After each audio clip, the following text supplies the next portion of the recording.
शासकीय कार्यालयांचं सोलरायझेशन, ज्याच्यामध्ये थोडा त्याचा पाठपुरावा करावा लागेल, कारण अनेक कार्यालयांमध्ये उदासीनता त्या ठिकाणी आपल्याला पाहायला मिळते.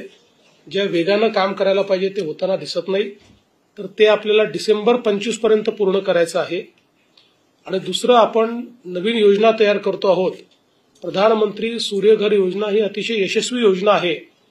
आपला प्रयत्न असा आहे की त्या योजनेशी संलग्नित अशी आपली एक स्टेट स्कीम तयार करून आपल्याला पहिल्या टप्प्यामध्ये जे 100 युनिट पर्यंतचे जे आपले कन्झ्युमर्स आहेत हे सगळे सोलरवर आपल्याला आणायचे आहेत आणि दुसऱ्या टप्प्यात 300 युनिट पर्यंतचे सगळे सोलरवर आणायचे आहेत. आपला प्रयत्न असा आहे की 300 युनिट पर्यंत कोणालाही विजेचं बिलच येऊ नये अशा प्रकारे आपल्याला ही सोलरची व्यवस्था महाराष्ट्रात उभी करायची आहे. त्या दृष्टीने लवकरच आपण एक नवीन योजना घेऊन येतो, ज्याच्यामध्ये अर्थातच महाऊर्जाला एक मोठा वाटा त्याच्यामध्ये उचलावा लागेल आणि आपण करतोय त्यापेक्षा 3 पट 4 पट अधिक काम हे आपल्याला निश्चितपणे करावं लागेल. पण मला विश्वास आहे की हे काम आपण निश्चितपणे करू शकू. म्हणूनच जी काही आतापर्यंतची वाटचाल आहे ती अतिशय चांगली आहे. आपण आता बघितलं, जवळपास मोठ्या प्रमाणात आपल्याकडे रजिस्ट्रेशन जे आहे हे सातत्याने वाढतं आहे आणि एक्झिक्युशनही चांगलं आहे. म्हणजे प्रायव्हेट प्लेयर्स जे आपल्याकडे रजिस्टर करतात त्यांचं एक्झिक्युशनही चांगलं आहे. आपण सरकार म्हणून त्यांच्या ज्या अडचणी आहेत त्याही आता मोठ्या प्रमाणात दूर केल्या आहेत, कारण काही जिल्ह्यांमध्ये जिथे सौर ऊर्जा निर्मिती करता अतिशय उत्तम वातावरण आहे तिथे लोकांचं वातावरण काही फार चांगलं नसल्यामुळे सौर ऊर्जा निर्मिती करणाऱ्यांना त्रास होत होता. पण आता त्यातल्या अनेक लोकांना आपण पकडून तडीपार केलाय, काहींना एमपीडीए लावलाय.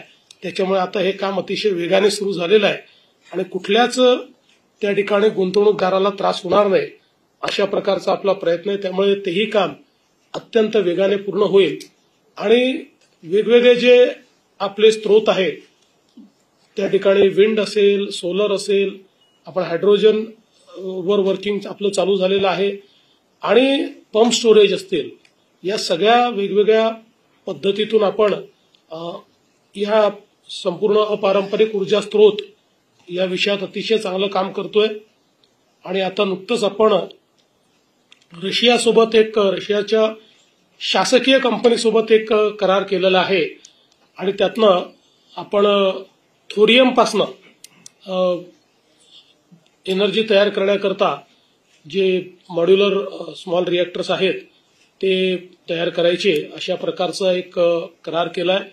तो जर आपला यशस्वी झाला तर ते भारताकरता एक गेम चेंजिंग अशा प्रकारचं प्रपोजिशन असेल, कारण आपल्याला माहिती आहे की थोरियम आपल्याकडे मोठ्या प्रमाणात उपलब्ध आहे आणि म्हणून तोही एक प्रयत्न महाराष्ट्राने त्याच्यातही आघाडी घेतलेली आहे.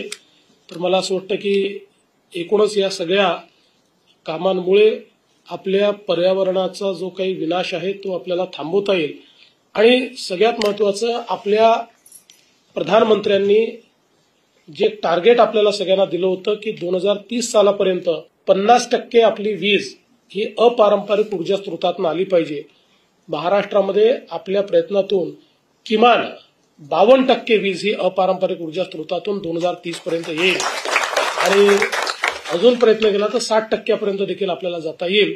त्यामुळे मला असं वाटतं की अतिशय चांगलं काम प्रधानमंत्री मोदयांच्या निर्देशानुसार आपला ऊर्जा विभाग असेल, आपला महाऊर्जा असेल, सगळ्यांच्या माध्यमातून चाललंय.